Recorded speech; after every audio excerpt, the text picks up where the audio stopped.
Welcome to a whole new episode of Calcling and at the same time BaseBatch 24/7.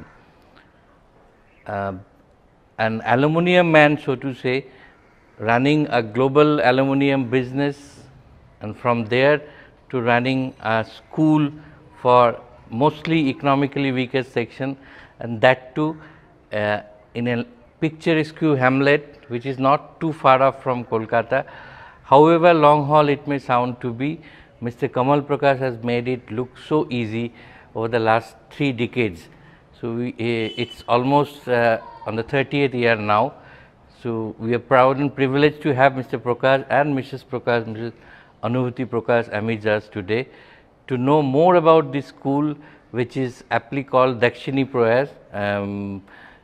First I would like to know from Mr. Prakash, how did the journey begin from being an aluminium man to focus more, if not solely on this, this social model? So, actually it was way back in 1993, I had gone to see Dr. Satyajit Dasgupta, and I think one advice he gave to me was that I need to open more windows in my life. And he said that he will introduce me to someone with whom I could work. And then he introduced me with Mrs. Nalini Mukherjee. Mrs. Mukherjee used to live in Tagore Park, and she used to come to Madurda for morning walks.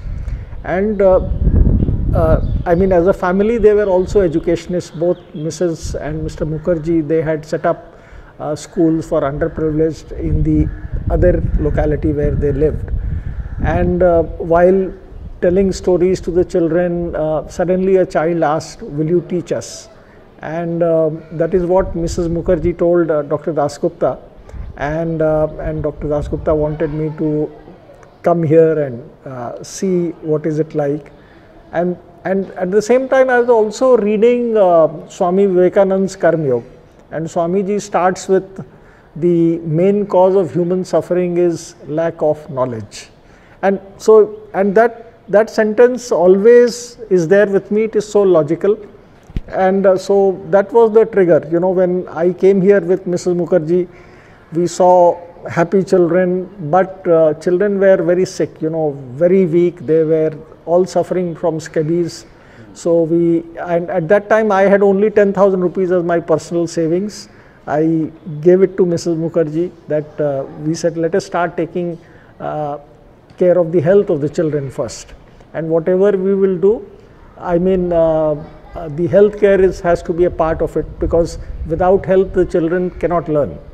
And together with Dr. Dasgupta's son-in-law, who was a doctor, we started treating the children. And then the education began under a tree, and then under the under a temple here in the village. And then I showed you the local village club. The villagers, they found that we were committed in our work, we were sustaining. So they said that why not use the village club veranda. So they allowed us to sit on one side of the veranda, then to the second side of the veranda. And then they saw that we were still continuing. Then they said, we use the club in the evening, so use the room during the day. So then we had a tutorial class on one side of the club room, then the second class on the second side of the club room, and we're running 4 classes, tutorial classes there itself. With every morning all the children will get nourishing breakfast, and the doctor's advice was available free. And then we saw it was sustaining, so we managed to buy the first piece of land, and we built our first building and started a formal school. Until then it was only a tutorial for the children who were going to normal government school. So that was the beginning, and then this building was bought. Now we have another piece of land on which we are going to build the third building. So it evolved over a period of time, and then education and health was there, but then we also realized that the villagers need to sustain, because they come from the economically weakest section of the society, and eventually the institution also has to be self-reliant. It need not be dependent on donations. So, or building up the corpus and the interest.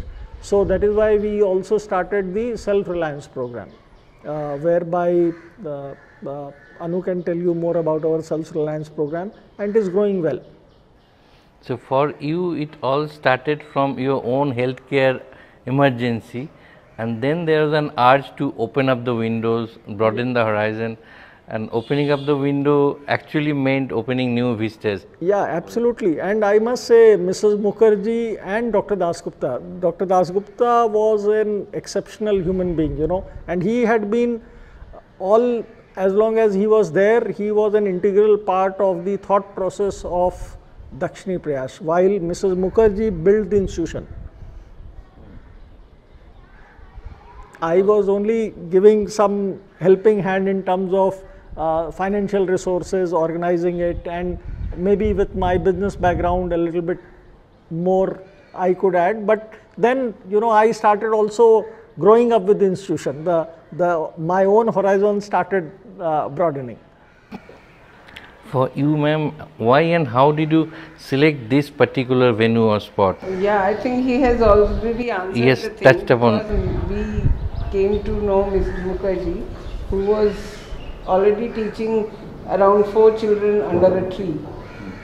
And then the villagers saw her dedication and the interest of the children. They gave her some place in the temple. There's a China Mandir around the corner. So when they saw the children, number of children are increasing and the lady is doing good. And since he had also joined in the healthcare and everything was being taken care, so they offered the club portions. So, and the land was available right in front of the club portion, and this was available, and we had got connected with the children around and the people around. We had a connection with them. So we said, why not if we are getting a land? So we... That's how it all started. That's right. And we like the surroundings, there's so many water bodies and the natural beauties also. So it was quite like... So for you, it has been, for both of you actually, it has been a long journey, over a fairly long journey of 3 decades. I would say it has been a very short journey, because the time has passed so fast. And I mean, as you say, that the good things in life, they have a very short span. And I would say that last 28 years or 29 years have been like that. They've just flown away. So I'm sure it has not been a very smooth journey as we are talking now. There must have been some ups and downs, some roadblocks. Yes, I mean, they were there, but I would say one value which we stuck to was our purity of thought and purity of action. I'll give you some simple example. When we built the first building, you know, here those days villagers said, you build the building, nothing would happen. I said no. The children, the foundation of the building has to have all the legal and correct social process. The children are not going to learn in a building which has been built with violation. After we got the building made, we could not get our power. You know, those days power connection were difficult.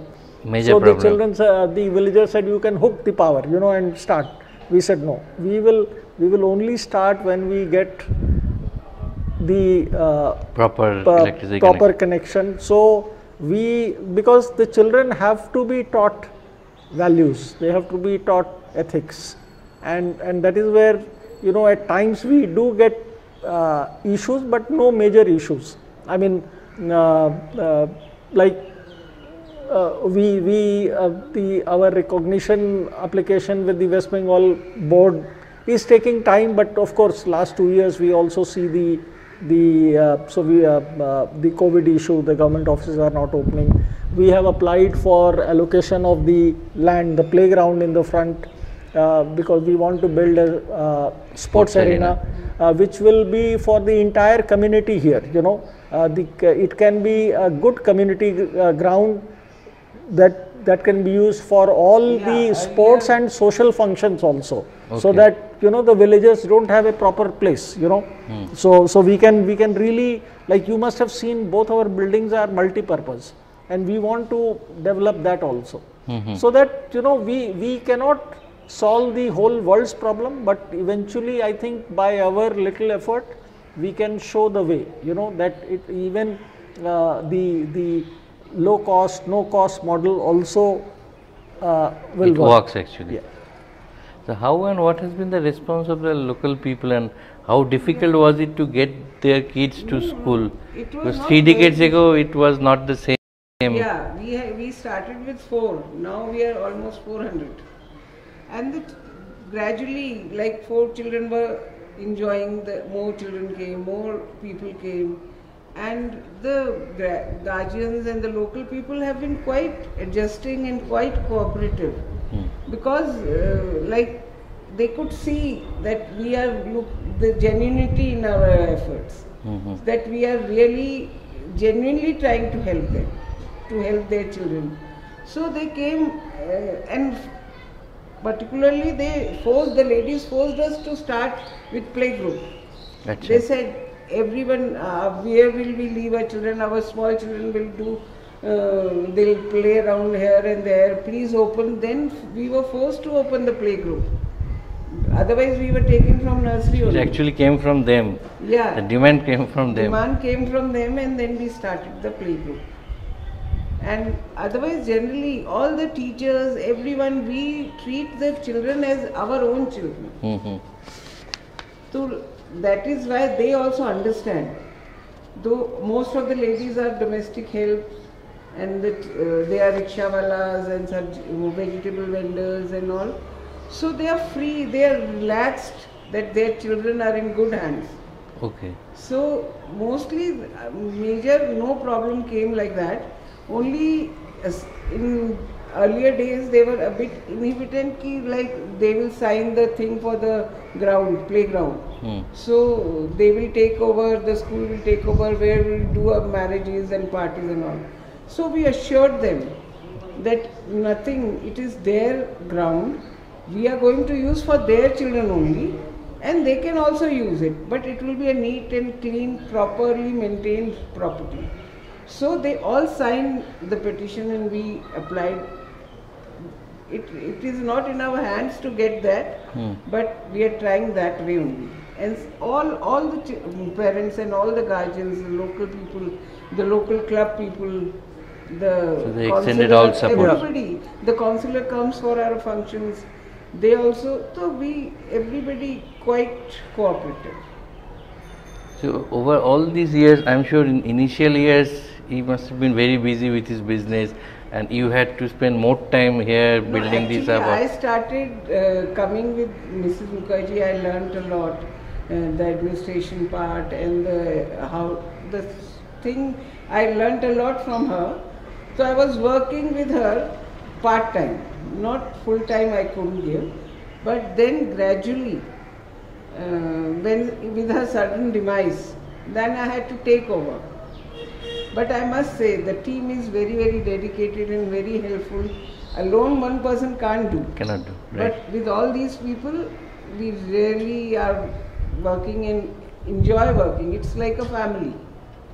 All the teachers also think that they are the family to the students.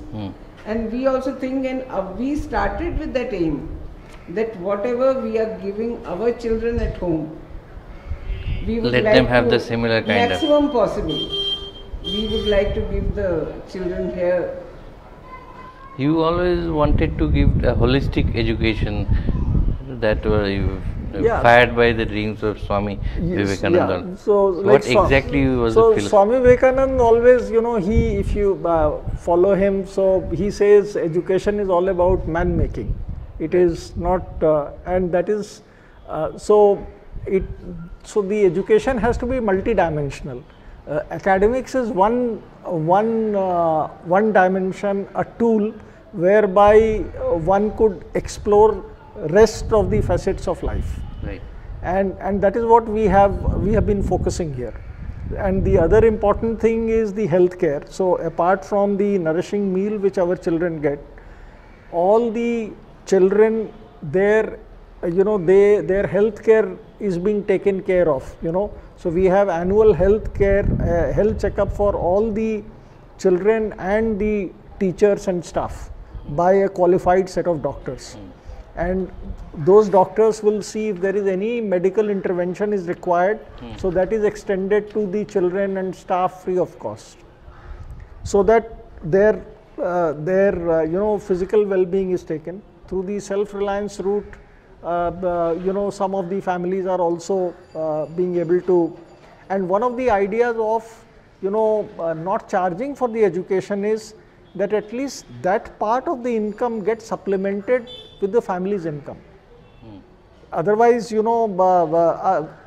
the parents have to shell out that money, then how would they run their household, Right. So indirectly also helping them. And when you look at our, even if you look at our performance reports of the children, apart from the academics, the other, which will be about 50%, the other 50% goes into the character building. So, which starts with all the co-curricular activities. Sports is very important part, music, dance, drama, art.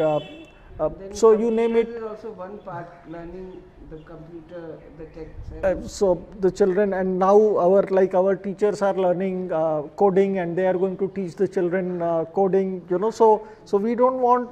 So and then we let them clean the classrooms. We let them clean the utensils. They serve the food. So they are. I mean, if you come in on a normal day when the school is running, you will see how neat and clean and quiet and disciplined is the school, that every pair of shoes kept at the right place.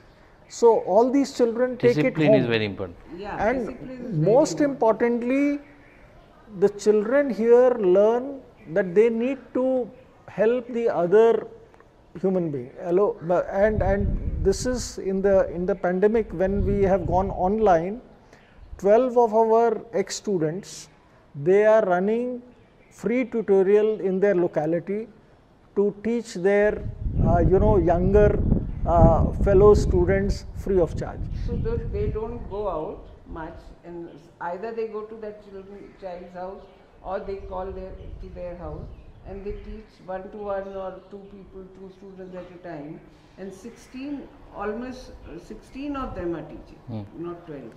So that's a very good thing. So actually. this is the ultimate result. Fellow So it has taken maybe 28 years to come this far, but now we are very hopeful. All the children who will be graduating from here, they would be helping the other fellow human being. there are many students who are already doing it, and there are few students, our old students have come back to us. They are teachers in our school. Our senior section Bengali teacher is our student. Junior section 2-3 teachers are our students. So we feel proud that they are doing such wonders, and they are really. That's how you are being sustainable actually. Yeah, and we follow our children through their entire career path. So not only that the class 8th they are here, but we help them to get admission in formal good schools for class 9, 10th, then 11th, 12th, and even the college or the specialized courses which they are doing till they have settled down in life. So we have an alumni group, and they are regularly interacting, and a part of this is that not only here, wherever you are, you help the fellow human being. See, you spoke about Swami Vivekananda. I would like to ask ma'am, he also used to say that the first teacher that anyone has is the mother. Everything comes from mother. So you being a mother yourself, as we could see downstairs, you have involved lot of mothers also in the whole process. All the mothers, the people, all ladies working in the embroidery section, in the paper section, in the weaving section, all the ladies and the ladies who are working, the support staff we have, all are mothers of the children. Their children are studying with us from the very beginning. Some of them have grown up, and we have counseled them, and they are doing different vocational courses, and like different organizations help us in sending them to, they are in polytechnics, and so these mothers really feel indebted we don't want to feel that they should feel indebted, but they are really very doing wonders also. They are learning. There is the a feel craft. good factor also. Yeah, and they feel that we are getting their children from one home to another home, and we give them that feeling only. And the mothers are, sometimes they have longer hours of work, they'll keep their children there, feed their children. You should see something after 3:34. They are feeding, they are eating food, and the children are eating food, and then they are working. The children are playing and they are working. It's like an extended family. Yeah, I mean, even the health thing, whatever they are doing, whatever they need, we provide. We have a gynecologist, our sister-in-law, Mother Kamal, Mr. Kamal Prakash's sister. She comes regularly, she sees the ladies also, she sees the children also, and her team only does the medical checkup every year. So whatever problem, they come to us. Even the ladies come to us, they have some family problems, they come to us, okay, this is the thing, we want some help. And otherwise, locality also, during the pujas, they need the electricity connection, we give them. They have some festival, they need some grains and all, we give them. So that they don't feel, and we give, with Rotary, we give them van rickshaws so that they can sell vegetables. With the help of different clubs, like Innerville is helping, Rotary is helping. Now he must have told you that we've got this furniture from Rotary Club in Germany. So Germany. So they came, they visited, they got Mother like impressed, and they said we wanted to help, and they helped like this. SDFC, then Urbana. Yeah, this hall was by SDFC Standard Life. So they are all helping, and the parents and the children can see.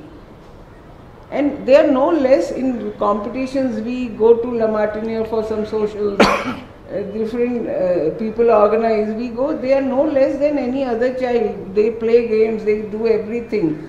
The modern high school girls come here to work. They have socials, so they come here to work. All the different schools, and they see that the children are no less. They have some. They are not an isolated batch that way. Yeah. We have, even for our sports and all, we have dedicated volunteers to train our students. Like in 2009, until physical, long distance running were happening, though our children were small, they would only qualify because of their age for 5-kilometer runs. But 2 of the Calcutta leading club runs, out of the first 5, 3 were our students. And they were competing with the best of the Calcutta. So they are, and even today with the pandemic, we have online physical training classes going on. I would again like to go back to Swami Vivekananda.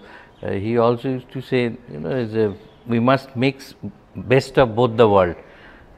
So far we could know how you are giving them the best education, holistic education. So are you trying to mix best of both the world? I mean, the modern education system from the West. Of course, the children have to be relevant. They should not see, they should not have a cultural shock. They have to graduate to the modern world. Only thing we would like that their value system is not diluted.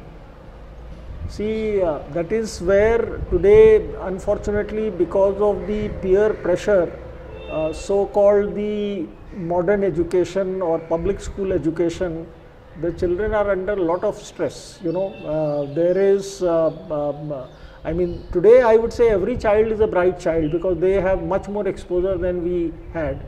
Only thing, the whole creativity has to be channelized properly, and our focus is more on the children's well-being and happiness, because we feel that if the children are healthy and happy, the learning will come automatically. Okay. So how do you ensure that? How do you strike a balance between, while inculcating the most modern education and at the same time ensuring that the value system doesn't get diluted? So you see, there is no rocket formula. Science. There is no formula. After all, we are dealing with humans. I mean, so you have to keep on trying, and then every child, every human is different, you know. So I may have some learning ability, she may have some better abilities, but the education should be such, you know, which should provide me the basic understanding what is good for me, what is not good for me, what I need to be doing, and then depending on my capacity we will grow, you know. And I think our education is gradually becoming more inquiry and understanding based education. Yeah. So, and we are building the children's capability. That's very important. It's Yeah. open-ended. Everything is questionable. Everything is, you can ask anything about it. And the teachers are, and then tech savvy, they are really becoming tech savvy. You can see the children are, all the teachers are teaching with, they have already become quite tech savvy and they are using laptops and tablets to teach. But children are also equally, they are doing Google Meet classes very well. And they, if somebody, sometimes you get stuck, I am taking a class, and sometimes you get stuck, they will tell you, ma'am, you do this and it will be okay. And I feel not bad ki I don't know, but I feel that my students are telling me how to go about it. So it's really So that nice. kind of candidness, free and frankness. Yeah, then we, even if we are doing classes, we are playing some game, something, then if they have some problem, they will say, they know whom to tell. So they will tell, ma'am, today there is a problem, we want to talk to you. Physically also they used to do it, but in online also, it's the same thing. I feel very nice, those hours when we, and all the teachers are also enjoying, and I also enjoy a lot when I am taking their classes. So that way, coping up with the challenges thrown by the pandemic was not that of a problem for you. I must say that our teachers, I mean, they have done a phenomenal job. If you hear their story, see, 24th March lockdown was announced. Our teachers were up and running from 13th April. Our children come from the economically weakest section of the society. So almost none of the parents had smartphones.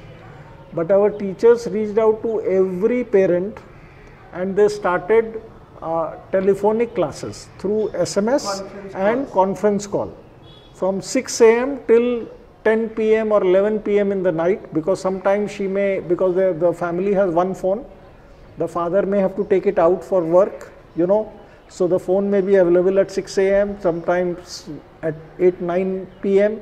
and that is when they will teach the children with one child or two child, three child, five children like that, and that is how it continued.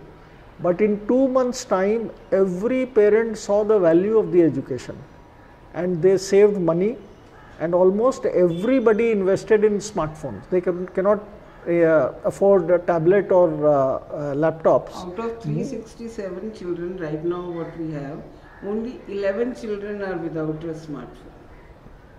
Achha. So this is That's the an interesting transformation. statistics actually. Yeah. And then you see, and we try to replicate everything or even more we could do with online classes, because our Foundation Day happens in August.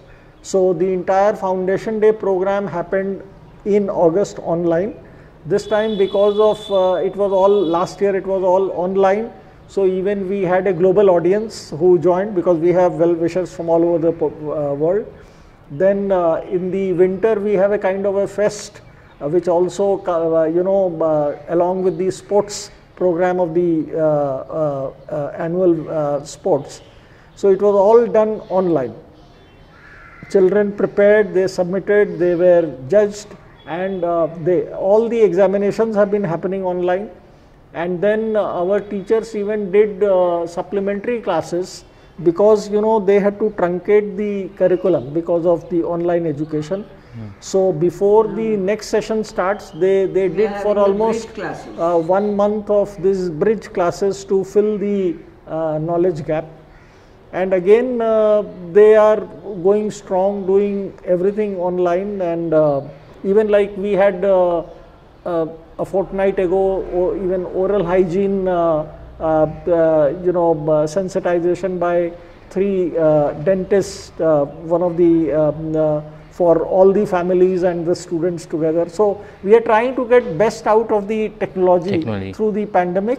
So you are already doing what the new education policy has been trying to yes, propagate. I'm very happy to see the new education policy. I mean, that is what we had thought of, and the government has taken a realistic approach that by 2030 it will be fully implemented, because it takes time. So they are not making unrealistic targets, and I also believe that, I mean, by the students who have been in Dakshini Prayash, once they complete their education, so like it will be one generation over a period of 15-20 years, then the change will start happening. So as both of you believe in some kind of a continuity, so you must have involved your next generation into this whole exercise of upliftment of the local people. Actually, we are quite fortunate that our son, you must have met, our son and our daughter-in-law are also part of the junior board. We had already had some girls and some boys who were helping us, and these people were studying outside, then they got married and settled here, so they joined the junior board easily, and now they are taking the things, so many things that they are taking things forward actually. Yeah, so it's all about sustainability, and the thought is the same for our family or for the business, that even Dakshini Prayash need to sustain without us, and that is what we were very fortunate. I mean, one thing which I must say is very important here is that everybody at Dakshini Prayash is very open-minded. We are not close to any ideas, and so we are all vigilant that what is good there in the world and what can be used here. So our son has been a member of a global philanthropic institution called Asia Initiative from New York.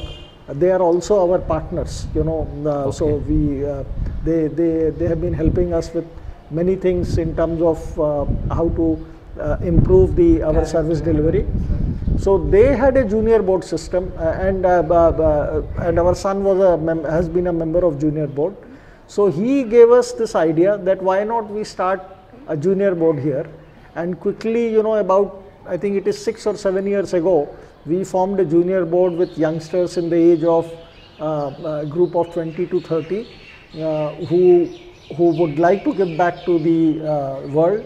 And they have been, I would say, a very committed team which we have got. In fact, I think 2 of our junior board members have already graduated to senior board. So this is how the succession planning is happening, so that we would exit, they would take over, and they will expand the work. Smooth transition. It has been a fascinating story what you have been doing here. So what comes to my mind at the end is, what next? From Madhurdaho where, and how do you plan to branch out, or whether at all you plan to branch out to other places? So, I mean, the need is enormous. I think every day when you read in the newspaper the statistics about the gap, and particularly the pandemic, which has created that millions and millions of children are out of school. So there is a lot of I would say internal urge that what we can do, So we have been thinking of the various options, because in the end whatever we would do must sustain. So what we are going to do is that we are looking at the institutions and places where we could expand our work comfortably and sustain. And 2 would be, I have seen that our teachers have come up with such innovations during the pandemic with their own teaching methods. So we have all those videos are there. So definitely I would like to use a technology group for online education to make every possible teaching experience to be made available online free of cost to all those who want to use it. because I think that is one way of scaling up to reach out to the masses. And the third is teachers training and skill development. So that's another area which we have it on our agenda, that we would like to set up something to create more and more teachers in the realm of holistic education. And then I think this movement will go on, you know, even when we are not there, I think this will multiply. So as we could make out, it has been a fascinating story, and as the name suggests, Dakshini Prayas, there is this element of prayas, effort and endeavor inbuilt or embedded into the whole thing, and fired by the dreams of Swami Vivekananda, who is to say that education is the manifestation of the perfection already in man. Mr. Prakash rightly mentioned time and again that all students are bright, so there is the element of perfectness within them. So they are trying to build up on that, giving them an holistic education. And you know, as also it is said, mens sana corporation, the sound mind resides in a sound body. So they are stressing rightly on all aspects of this. আজকে আমরা এসেছিলাম মাধুরদহ বলে একটা জায়গায়, যেটা কলকাতার খুবই কাছে, অথচ এসে পৌঁছানোর পর মনে হয় যেন একটা অনেক দূরে একটা বেশ সুন্দর একটা গ্রাম্য পরিবেশে এসে পৌঁছেছি। আমাদের সঙ্গে ছিলেন মিস্টার কমল প্রকাশ, মিসেস অনুভূতি প্রকাশ। এনারা একটা অদ্ভুত ভালো কাজ এখানে করছেন। দক্ষিণী প্রয়াস বলে একটা স্কুল চালাচ্ছেন। সেই স্কুলটা শুরু হয়েছিল একটা অদ্ভুতভাবে, ওনার নিজের একটা চিকিৎসাজনিত বা স্বাস্থ্য সংক্রান্ত একটা সমস্যা একজন ডাক্তারের কাছে গিয়ে সেই ডাক্তারের একটা পরামর্শ বা উপদেশ মিলে আর একজনের সঙ্গে উনি যুক্ত হন, মিসেস মুখার্জি বলে। এইভাবে যেন এটা ঘটারই ছিল। এই স্কুলটার জন্ম হয়েছিল প্রায় 30 বছর, 28-29 বছর আগে। সেটা এখন ওই ফুলে ফলে পুষ্পে পুষ্পে পল্লবিত হওয়ার মতো অনেক বড় হয়ে গেছে। 4 জন স্টুডেন্ট থেকে এখন 400 জন স্টুডেন্ট। আমি শিওর পরের বার এর কিছুদিন বাদে যখন আসবো, এই ছাত্র সংখ্যা ছাত্রী সংখ্যা অনেক বেড়ে যাবে। এখানে শুধু পড়াশোনা কিন্তু নয়, একেবারে সার্বিক যে অগ্রগতি বা বিকাশ তার উপর জোর দেওয়া হয়। কো কারিকুলার অ্যাক্টিভিটিস আছে, স্বাস্থ্যের ওপর জোর দেওয়া হয়। এনাদের নিজস্ব চিকিৎসক আছেন যারা এসে ছাত্রছাত্রীদের স্বাস্থ্য সম্বন্ধে সমস্ত দেখভাল করেন। খাওয়া দাওয়ার উপর জোর দেওয়া হয় এবং কো কারিকুলার অ্যাক্টিভিটিস বিভিন্ন ধরনের, নাচা, আবার নৃত্যশিল্প বলুন, সঙ্গীত শিল্প বলুন, সমস্ত কিছুর উপর জোর দেওয়া হয়। তো এইভাবে সে তিল তিল করে বেড়ে যাওয়ার মতো দক্ষিণী প্রয়াস এগিয়ে চলেছে, কিন্তু প্রয়াসটা এখনও জারি আছে। এই প্রয়াসটাই আগামী দিনে আরও অনেক এগিয়ে নিয়ে যাবেন, এই আশা আমরা রাখবো আমাদের পক্ষ থেকে দক্ষিণী প্রয়াসের জন্য। I am sure next time we are going to meet him, we will have a more interesting and more fascinating story to tell. Till then, goodbye from all of us. Keep watching Calcalling and BizBuzz 24/7. Thank you very much. Thank you, Ritwik.